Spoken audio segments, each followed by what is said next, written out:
Hello friends, मैं तारिक शेख, आप देख रहे हैं एक्सप्रेस न्यूज़ हिंदी। इस वक्त हम मौजूद है भिवंडी शहर के शांति नगर पुलिस स्टेशन में। आप मेरे पीछे देख सकते हैं, ये एक जो महिला है, एक जो लेडीज़ है, बुज़ुर्ग लेडीज़, वो उनकी काफ़ी हालत नाजुक है, लेकिन वो पिछले 6 घंटे से यहाँ बैठी है। हम जानना चाहेंगे कि वो यहाँ पे किस वजह से बैठे हैं, उसका पूरा मामला क्या है, हम उनसे ही जानना चाहेंगे। चलिए हम बात करते हैं, जो उनके साथ में एक लेडीज़ है, उनसे ही पूरे मामला क्या है, प्रॉब्लम है, वो किस वजह से यहाँ पे पिछले 6 घंटे से बैठे, हम उनसे ही जानते हैं। कितनी देर से बैठे? मैं यहाँ शाम 4 बजे से बैठी हूँ। और पूरा मामला क्या है, आप क्यों बैठे हैं यहाँ पे पुलिस स्टेशन के बाहर? अमीर हमजा के नाम से कंप्लेन लिखानी है मुझे। ये कौन है, अमीर हमजा कौन है? ये मेरे हस्बैंड है। आपके हस्बैंड है? तो हाँ। पूरा मामला क्या है, थोड़ा बताइए। ये पहले हम लोग इनके ही घर पे हैवी डिपॉजिट पे रहते थे।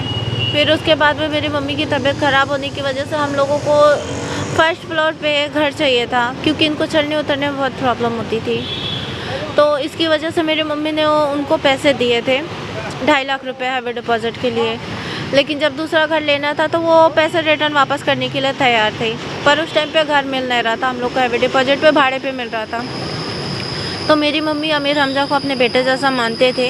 हम लोग का यहाँ तो कोई था नहीं, गाँव के थे, गाँव से आए थे, ना यहाँ कोई रिश्तेदार था, ना कोई पहचान के लोग। पूरे तरीके से भिवंडी शहर के बारे में हम लोग अनजान थे। तो इनको अपने बेटे जैसा मानते थे, कोई भी चीज़ रहती थी मम्मी इनसे ही बोलते थे। तो इनसे मम्मी बोले कि बेटा एक काम करो, तुम ही कहीं घर ढूंढ के हम लोगों को वहाँ शिफ्ट करा दो। तो ये बोले खाला ठीक है, रुको मैं पता करता हूँ। 2-3 दिन के बाद में ये आके कहते कि खाला जो है तो घर नहीं मिल रहा है, हैवी डिपॉजिट पे भाड़े से मिल रहा है। तो अम्मी बोलने लगे कि बेटा हमारी तो इतना वो है नहीं कि 4,000 रुपये हर महीने का भाड़ा हम लोग भर पाएंगे। तो वो बोलने लगे कि एक काम करो खाला, तुम 2.5 लाख रुपए मुझे दे दो, 50,000 रुपये मैं तुम्हारा डिपॉजिट में दे दूंगा, और 2 लाख रुपए मैं मेरे काम धंधे में किसी भी चीज़ में लगा लूँगा, और हर महीना तुम्हारा भाड़ा मैं भरता रहूँगा।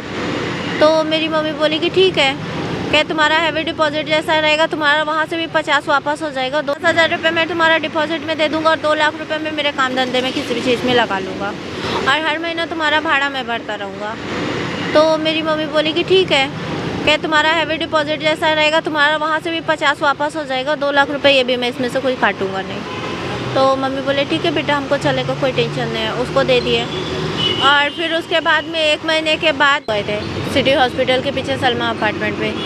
फिर 1 महीने के बाद में मेरी मम्मी से और 2 लाख रुपये लिए। टोरेंट के मसले में वो फंस गए थे, 2 लाख रुपये और लेके गए कि खाला मुझे 2 लाख रुपये दे दो, मैं बाद में तुम्हें रिटर्न कर दूँगा। उस टाइम पे मेरी मम्मी गांव से अपना घर बेच के आए थे, तो उनके पास पैसे अवेलेबल थे, तो बेटा समझ के वो दे दी।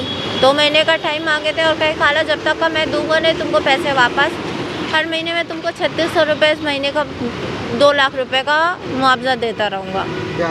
हाँ, तो मेरी मम्मी उसको भी बिना लिखा पढ़ी किसी सबूत के दे दिए। और मेरी शादी पहले हो चुकी थी। मेरे फर्स्ट हस्बैंड जो है तो वो जेल में है। मेरे भाई का मर्डर करके वो जेल गए। 2 साल पहले तालाब पे मसान घाट के पास केटवाई नगर में साले बहनोई का मसला हुआ था, तो एक्चुअली मेरे ही घर का था। तो मेरे हस्बैंड तो जेल गए, उनसे डिवोर्स ले ली थी। फिर इसके बाद ये मेरे पीछे हैरान परेशान करते रहते थे मुझे शादी करने के लिए, मुझे टॉर्चर किया करते थे, हमेशा मारपीट करते थे। मेरी मम्मी एग्री थी शादी के लिए, लेकिन मैं शादी करना नहीं चाहती थी, क्योंकि उनकी पहले से 2 बीवी हैं और उनकी बेटी की एज मेरे से ज़्यादा है। मैं प्रेजेंट टाइम में 24 साल की हूँ, उनकी बेटी 26 साल की है, और उनकी एज जो है 50 साल की। तो दुनिया की कोई भी लड़की जिसकी पहले से 2 बीवी हो, उसके साथ शादी करने के लिए तैयार होगे नहीं। लेकिन मुझे हमेशा टॉर्चर किया जाता था, मारपीट किया जाता था शादी के लिए, और मेरे आगे पीछे कोई था नहीं। मेरी मम्मी भी हमेशा उसके साथ में ही रहते थे, उनको सपोर्ट करते रहते थे कि हाँ बेटा अच्छा लड़का है, कर लो शादी, ऐसा वैसा ये वो, मुझे लेक्चर देते रहते थे। तो फिर एक दिन ऐसे ही था, रमज़ान को 3 रमज़ान को वो घर पे आए, 2 गवाहों को लेके आए, और तौबा इस्तग़फ़ार पढ़े, अव्वल कलमा पढ़े। कोई काजी को नहीं लाए, कोई निकाहनामा नहीं बनाए। तौबा इस्तग़फ़ार अव्वल कलमा पढ़ने के बाद में 3 बार कबूल करके कहते हो गया निकाह। और ना तो मेहर की रकम बनाई गई, ना निकाहनामा बना। जब भी मैं किसी तरीके का प्रूफ मांगती थी तो मुझे मारपीट करते थे और कहते थे होता है निकाह ऐसे। बाबा आदम के ज़माने पे ऐसे ही निकाह होता था। पहले के ज़माने में ना तो पेन थी, ना कलम था, ना कागज़ था, कुछ नहीं होता था। क्या पहले को? हाँ, एक हिसाब से शादी के नाम पे धोखा। फर्जी। तो क्या आप बता सकते हो वो आप जो 2 गवाह थे क्या उनको आप जानते हो? मैं नहीं जानती, वो उसके ही सब पहचान के थे, कौन था कौन नहीं मैं नहीं जानती। मतलब आप मानती कि फर्जी शादी हुई थी? हाँ, मैं इस शादी को शादी नहीं मानती, लेकिन मुझे मजबूर किया जाता था किसी भी तरीके का। मैं बोलती थी तो दुनिया भर की कसम क्रिया, पता नहीं किसकी आवाज़ रिकॉर्ड करके लेके आते थे। ये मुफ्ती की आवाज़ है, मैं उनसे पूछा हूँ ऐसे भी निकाह होता है वैसा होता है, तो मैं बोलती थी कि चलो निकाह नामा ही बनवा लो। 2-4 दिन 5 दिन का टाइम मांगते थे। फतवा नामा खुलाने के लिए, फतवा नामा हम लोग में होता है, उसके लिए बोलती थी तो कहते थे हाँ रुक जाओ बिज़ी हूँ, टाइम मिलेगा तो चल के पूछवा दूँगा मुफ्ती लोग से कि इस तरीके से निकाह होता है। हमेशा टॉर्चर करते करते इसी तरीके से होता था। मेरी शादी को 1 महीना हुआ था, उनके हम लोगों के बीच में अब हस्बैंड वाइफ की तरह रिलेशनशिप थी, तो मैं उसी दरमियान प्रेग्नेंट भी हो गए थे। 1.5 महीने का बच्चा था मेरे पेट में, लेकिन मुझे दवा ला के खिला दिए थे, बोले कि अभी बच्चियों की शादी का टाइम है, मुझे बच्चे नहीं चाहिए, 5 साल के बाद में बच्चों के बारे में सोचेंगे।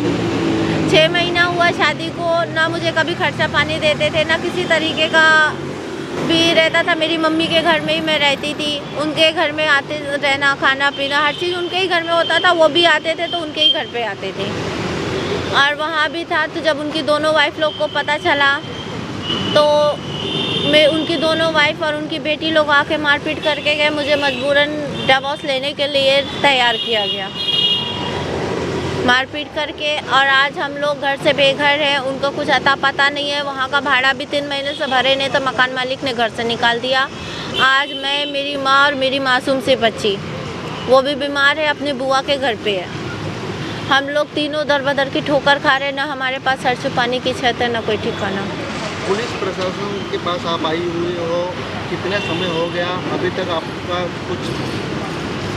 हम लोग यहाँ 4 बजे से बैठे हैं, लेकिन वो लोग बोल रहे हैं कि एक बार उसको पकड़ के लाएंगे, हम लोग उससे क्लियर करेंगे कि ये मामला सही है, तुम सही बोल रहे हो कि नहीं बोल रहे हो, क्या है कैसा नहीं है, उसके बाद में तुम्हारा मामला दर्ज करेंगे।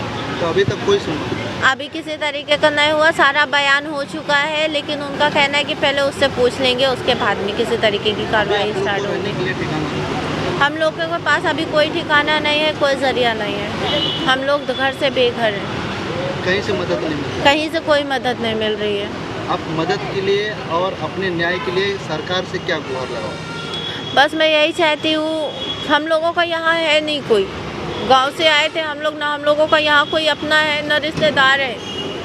और मेरी माँ भी जो है तो हार्ट पेशेंट है, पैरालाइज, उनको 2nd बार फिर से मारा है। बीमार हालत में मैं उनको लेके कहाँ जाऊँ? माहौल ऐसा चल रहा है, रहे तो रहे कहाँ हम लोग? मुझे इंसाफ चाहिए बस। पुलिस ने क्या कहा? वो बोल रहे हैं कि उससे पहले पूछताछ करेंगे, क्या है क्या नहीं, पूरी फुल इंक्वायरी करेंगे, उसके बाद में मामला दर्ज करेंगे।